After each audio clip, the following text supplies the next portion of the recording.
Kadapa YCP mayor కుర్చీపై రచ్చ జరుగుతోంది. పదవి నుంచి దించేందుకు టీడీపీ ఎమ్మెల్యే ప్రయత్నిస్తున్నారు. నగరపాలక సంస్థ సమావేశంలో మేయర్ సీటు పక్కన కుర్చీ వేయకపోవడాన్ని అవమానంగా భావించిన శాసనసభ్యురాలు మేయర్ పీఠానికి ఎసరు పెడుతున్నారు. ఇందుకోసం ఎమ్మెల్యే ఎంచుకున్న అంశాలేంటి? ప్రథమ పౌరుడి కుటుంబ సభ్యులు చేసిన కాంట్రాక్టులే సీటుకు చేటు తెస్తున్నాయా? Was the story?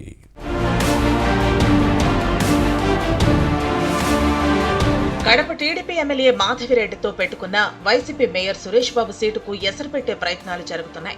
మాధవిరెడ్డి ఎమ్మెల్యేగా గెలిచిన తర్వాత జరిగిన నగరపాలక సంస్థ మొదటి సమావేశంలో ఈమెకు మేయర్ పక్కన సీటు వేశారు.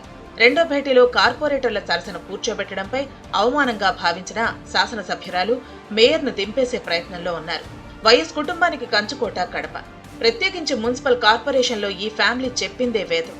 వైఎస్ రాజశేఖర రెడ్డి పాలనలో కడప మొదటి మేయర్గా ఆయన బామ్మర్ది రవీంద్రనాథ్ రెడ్డికి అవకాశం కల్పించారు. ఆ తర్వాత జగన్ హయాంలో సురేష్ బాబు వరుసగా 2 సార్లు కడప మేయర్ అయ్యారు. ఫ్యాన్ పార్టీ ప్రభుత్వంలో జరిగిన మున్సిపల్ ఎన్నికల్లో కడపలోని 50 డివిజన్లలో 49 చోట్ల వైసీపీ, 1 స్థానంలో టీడీపీ గెలిచింది. మేయర్ సురేష్ బాబు ఆధ్వర్యంలో కడప కార్పొరేషన్లో వైసీపీ పాలకవర్గం కొనసాగుతోంది. కానీ ప్రస్తుతం సీన్ రివర్స్ అయ్యేలా కనిపిస్తోంది. 25 ఏళ్ల తర్వాత గత అసెంబ్లీ ఎన్నికల్లో కడప స్థానాన్ని టీడీపీ గెలుచుకుంది. ఎమ్మెల్యే మాధవరెడ్డి వైఎస్ కుటుంబం రాజకీయ కోటను బద్దలు కొట్టారు. శాసనసభ్యురాలు అయిన తర్వాత జనంలో దూసుకెళ్తూ కడపలో జరిగే అన్ని కార్యక్రమాలు, సమావేశాలకు హాజరవుతున్నారు.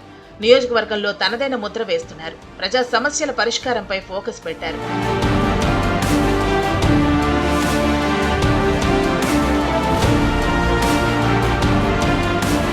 ఎమ్మెల్యే మాధవిరెడ్డి పదవీరీత్యా మున్సిపల్ కార్పొరేషన్లో ఎక్స్ అఫీషియో సభ్యురాలు. నగర పాలక సంస్థ సమావేశాలకు హాజరవుతున్న సమయంలో ప్రోటోకాల్ సమస్య వస్తోంది.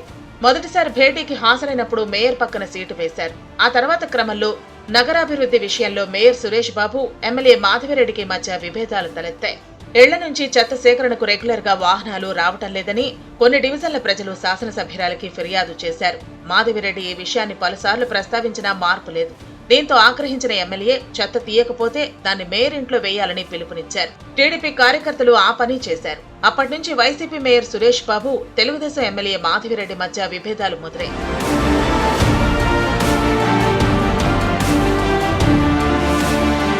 మాధవిరెడ్డి కడప ఎమ్మెల్యే అయినప్పటికీ అభివృద్ధి పనులు చేపట్టేందుకు నగరపాలక సంస్థ తీర్మానాలు అవసరం. ఈ విషయంలో పాలకవర్గం సహాయ నిరాకరణ పాటిస్తోంది. గత ఏడాది నవంబర్లో జరిగిన మున్సిపల్ కార్పొరేషన్ సమావేశానికి వేదికపై సీటు వేయకుండా కార్పొరేటర్ల సరసన ముందు వరుసలో కూర్చోబెట్టారు. దీనిని అవమానంగా భావించిన ఎమ్మెల్యే మేయర్ సురేష్ బాబుపై అగ్గి మీద కుక్కిలమయ్యారు.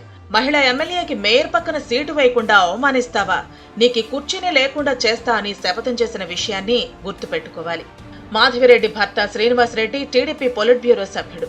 ఇద్దరూ కలిసి మేయర్ కుర్చీకి ఎసరు పెట్టే ప్రయత్నంలో ఉన్నారు. ఇప్పటికే 8 మంది వైసీపీ కార్పొరేటర్లు ముఖ్యమంత్రి చంద్రబాబు సమక్షంలో సైకిల్ ఎక్కారు. మరికొందరు టీడీపీలోకి జంప్ అయ్యేందుకు సిద్ధమవుతున్నట్టు సమాచారం.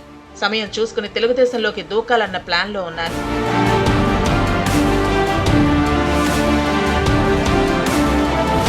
మరోవైపు ఎమ్మెల్యే మాధవిరెడ్డి దంపతులు కడప మేయర్ సురేష్ బాబు అవినీతి అక్రమాలపై దృష్టి పెట్టారు. ఈయన నిర్వాకాలను గుర్తించి చిట్టా రెడీ చేస్తున్నట్టు సమాచారం. మున్సిపల్ చట్టం ప్రకారం మేయర్ కుటుంబ సభ్యులు నగరంలో కాంట్రాక్టులు చేయకూడదు. కానీ మేయర్ ఫ్యామిలీ మెంబర్లు కొన్ని పనులు చేశారట. టీడీపీ ఎమ్మెల్యే మాధవిరెడ్డి దీనిపై విజిలెన్స్ అధికారులకు ఫిర్యాదు చేయడంతో విచారణ జరిపారు. మేయర్ కుటుంబ సభ్యులు కాంట్రాక్టు పనులు చేసిన విషయం వాస్తవమని తేలటంతో మున్సిపల్ కమిషనర్ మేయర్ సురేష్ బాబుకు నోటీసులు ఇచ్చారని సమాచారం. అన్ని వాస్తవమని తేలితే నిబంధనల ప్రకారం మేయర్ సురేష్ బాబుపై అనర్హత వేటు పడే అవకాశం ఉందన్న చర్చ సాగుతోంది. కుర్చీ ఇష్యూ ఎంత పనిచేసిందన్న బాధ మేయర్లో కనిపిస్తోంది. మున్సిపల్ సమావేశంలో మేయర్ సీటు పక్కనే ఎమ్మెల్యేకి కుర్చీ వేసి ఉంటే వ్యవహారం ఇంతవరకు వచ్చుండేది కాదని అంటున్నారు. మాధవిరెడ్డి మజాక తన తడాక చూపిస్తున్నారంటూ కామెంట్స్ వస్తున్నాయి. కడప వైసీపీ మేయర్ మ్యాటర్ ఎన్ని మలుపులు తిరుగుతుందో చూడాలి మరి.